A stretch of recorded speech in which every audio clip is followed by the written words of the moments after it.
Realmente eu sempre fui muito inquieto, sempre quis fazer as coisas acontecerem, sempre fui muito determinado e falando, eu vou construir uma história. Eu gostaria que meus filhos um dia olhassem para a história do pai e se orgulhassem de ter construído algo. Ser empreendedor é gerar emprego, é gerar riqueza para o país, é fazer alguma coisa acontecer, é fazer a diferença no mercado, é ter algum negócio que realmente seja admirado pelos outros, da forma que ele se conduz, na forma que ele se comporta, seja prestação de serviço como eu já fiz, seja produção de qualquer coisa, negócio que eu já entrei na minha vida, mas eu sempre fui muito, vamos dizer assim, muito determinado em relação a esse objetivo. Então eu sabia que algum lugar eu ia chegar, eu só não sabia onde. Ninguém como jovem pode imaginar onde pode chegar, mas eu observava muito, eu usava como benchmark, como referência, os grandes empreendedores, os grandes empresários. Isso é muito importante, né? Eu acho que o jovem tem que ter a referência para se basear. É a experiência dos outros que você ainda não viveu que pode te iluminar o seu caminho, que pode te dar uma noção e abrir a sua visão, que eu considero uma das forças mais importantes do ser humano, é enxergar algo que eventualmente o outro não está vendo e se enxergar dentro desse contexto. Então, respondendo a tua pergunta mais objetivamente,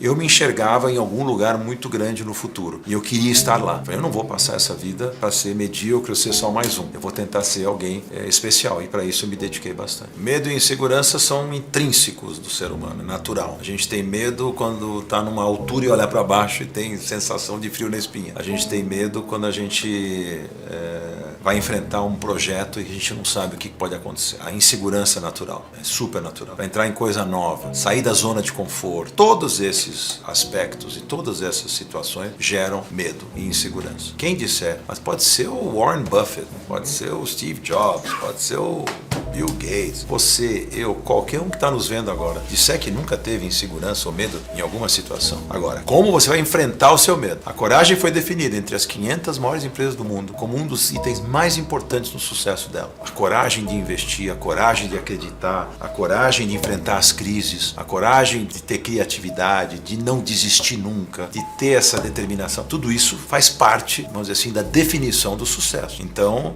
sim, tive medo várias vezes, sim, já tive insegurança, mas eu consegui largamente superar isso fazendo as coisas acontecerem e não deixando de fazer, e errando, e tropeçando e levantando, e tropeçando e levantando. O bom executivo, o bom empresário acerta mais do que erra, mas vai errar também. Eu comecei com meu pai com 18 anos de idade, na empresa ele tinha uma construtora na época, depois ele vendeu, e eu comecei na publicidade com 25 anos de idade. Na época eu pensava o que eu vou fazer. O meu ex-sócio tinha um escritório, meu ex-sócio é meio primo do, é primo do meu cunhado, que era o Fischer, não sei se vocês lembram. Lembro do Fischer. E a gente fez uma sociedade de 17 anos, depois a gente se desentendeu. A gente se desentendeu fortemente, eu saí em 98, montei uma nova empresa do nada, chamava Grupo Nilcon.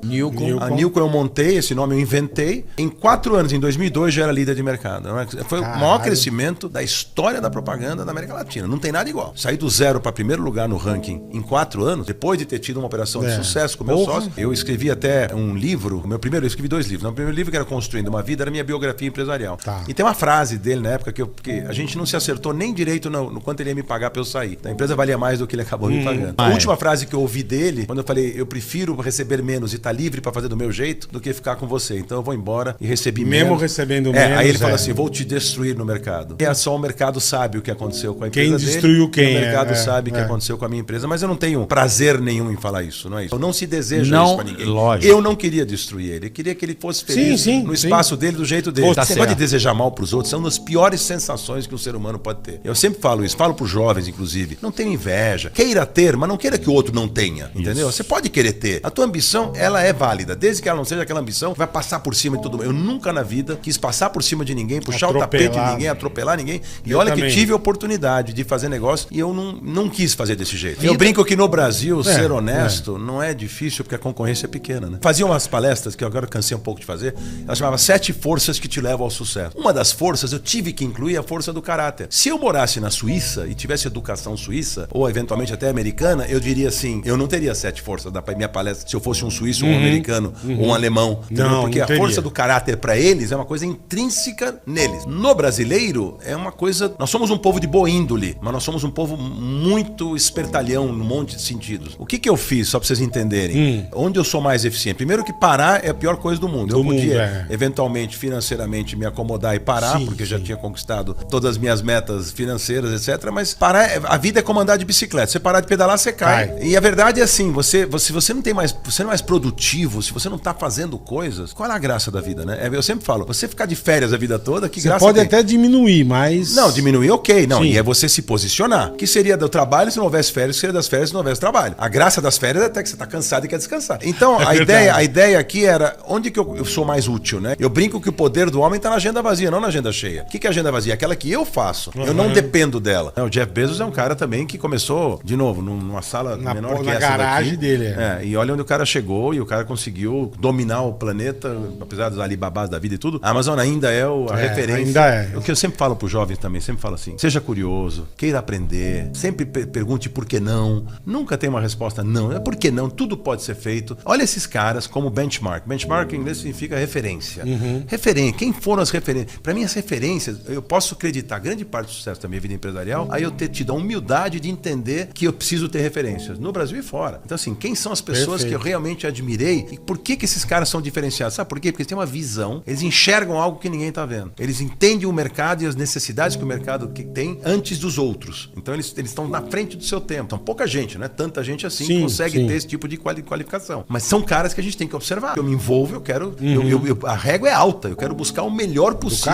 Do caralho. E tentar fazer o que o concorrente não tá fazendo. E nunca tá satisfeito. Ah, mas você nunca tá satisfeito. Meus caras falavam assim, conquistamos uma nova conta. Qual é a próxima? Vambora.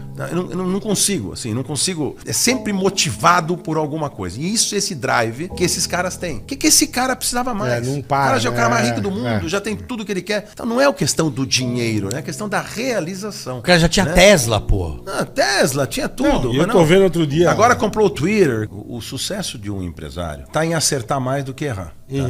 Não existe ninguém no mundo que não tenha tomado decisões erradas em certos momentos, que tenha errado em certos momentos. Tal. Eu acho que o que mais me orgulha é que se você tivesse um ranking possível de avaliar a quantidade de acertos e erros, eu devo estar no top de acertos, entendeu? Então assim, eu acertei muito mais do que errei na minha vida. Já errei, já paguei por isso. Errei bastante, não é? E é o que o Michael Jordan falou, é nos erros que a gente aprende. Porque errar uma vez é ok, errar a segunda é burrice, né? Mas o mesmo erro, você pode cometer novos erros, os mesmos erros você não vai cometer. Em tudo na vida pessoal, em tudo. Eu aprendo bastante, analiso bastante o que eu fiz, o que eu deixei de fazer, para como que eu vou agir daqui para frente nas novas situações. A experiência cria uma história chamada repertório. Então, eu criei um bom repertório. O que mais me orgulha na vida não é porque essa campanha ou aquela campanha, ou esse negócio ou aquele negócio. É o repertório que eu consegui criar dentro da minha vida. É o conjunto da obra. Onde eu posso conversar com vocês aqui, ou com um político, ou com um médico, e eu vou ter sempre repertório para estar conversando num nível bacana com a pessoa, pelo fato de ter sido tão curioso e ter devorado tanta informação quanto eu injetei. Patrimônio vai, vem, é mais rico, menos rico. O que vale é o que você pôs dentro da... Eu falo pro jovem o seguinte, não adianta estar no Google, no teu celular. Você vai numa entrevista de emprego, o cara vai perguntar uma coisa, você vai olhar no Google a resposta, ele vai contratar o Sergey Brin, que eu dou no Google, não você. Então assim, tem que estar aqui dentro. Que a única hora que isso vai embora é ou se você teve demência na velhice, ou Alzheimer, ou você morreu. Que de resto ninguém te tira o que você botou pra dentro da tua mente. Tem um universo de informações que você adquiriu, a tua cultura, é diretamente ligado ao teu volume do teu interesse. Você tem interesse, você vai buscar. Eu fico surpreso demais com a falta de nível intelectual de muita gente com quem eu converso. A futilidade, a bobagem, as coisas não entram a fundo em nada, não se interessam por nada. Pega empresário, pega diretor de empresa. Vou dar um exemplo. O cara atendia a conta da Danone, que era... Aí eu perguntava pra ele, escuta, fala pra mim. Você tá atendendo a conta há quanto tempo? Tô há 2 anos, tá legal. Qual que é o consumo per capita de lácteos do Brasil hoje? Ele sabe, porque ele tá no... tantos, 8 quilos, 7 quilos, ano. Legal. E da França? Que são os reis? Não, isso eu não sei, Fran. Você não sabe. Você não tem. E no mundo? E quanto que o Brasil representa? Você tem uma macrovisão das coisas? Você perguntar pro cara quem é o primeiro-ministro da Inglaterra, não sabe. Então, o nível de informação do brasileiro médio é muito abaixo do que deveria ser. E não é por falta de oportunidade, que muitos caras, esses caras saem de uma universidade mais crus do que deveriam. A universidade te dá um currículo. A tua formação acadêmica depende de você. Porque se você quer aproveitar, você sabe que é muito legal no colégio americano, eu estudei em colégio americano, meus filhos também estudam, que eu acho espetacular essa escola. E é o seguinte, você pode decidir, o Carioca é melhor que eu, por exemplo, ou mais interessado que eu. Tá. Ele pode fazer, nós vamos passar de ano do mesmo jeito, mas ele vai escolher mais coisas para fazer. Perfeito. Ele vai escolher outras matérias, ele vai escolher ficar mais difícil lá você a matemática monta dele. o seu, Você, de acordo com... não é todo mundo que é igual. Perfeito. Então, assim, e eu falo, e pro jovem que tá nos ouvindo, porque eu gosto de falar com o jovem, assim, fica curioso. Se você ficar curioso, você jogar pra dentro informação, isso vai te ajudar muito lá na frente, vai fazer diferença na tua vida. Antigamente, ser especialista em alguma coisa era bacana. Eu sou especialista nisso. Hoje, ser generalista é muito mais importante. O que você pode fazer por você mesmo é criar esse conteúdo bacana dentro de você, é você se informar, quando é na fase acadêmica, mesmo depois da faculdade, continuar aprendendo o resto da vida. Eu tenho uma irmã minha que é mais velha, que eu tenho 69 anos, ela fez um 5º mestrado na vida dela. E hoje em dia você faz isso em casa, você não precisa nem na faculdade. Sim, em casa, exatamente. Ensino à distância. Tudo na vida, aqui se faz, aqui se paga. Tudo que você planta, você colhe. Perfeito. Se você for desonesto, sacana, você vai colher problema no futuro. Tem toda a razão. Se você quer ter saúde, o jovem aguenta enfiar no corpo dele um monte de coisa. Aguenta cigarro, aguenta bebida alcoólica, aguenta droga, porque o corpo ainda é jovem e vai aguentando. Só que o efeito cumulativo disso no futuro, quando ele olhar para trás e falar, por que eu fiz isso? É tarde demais.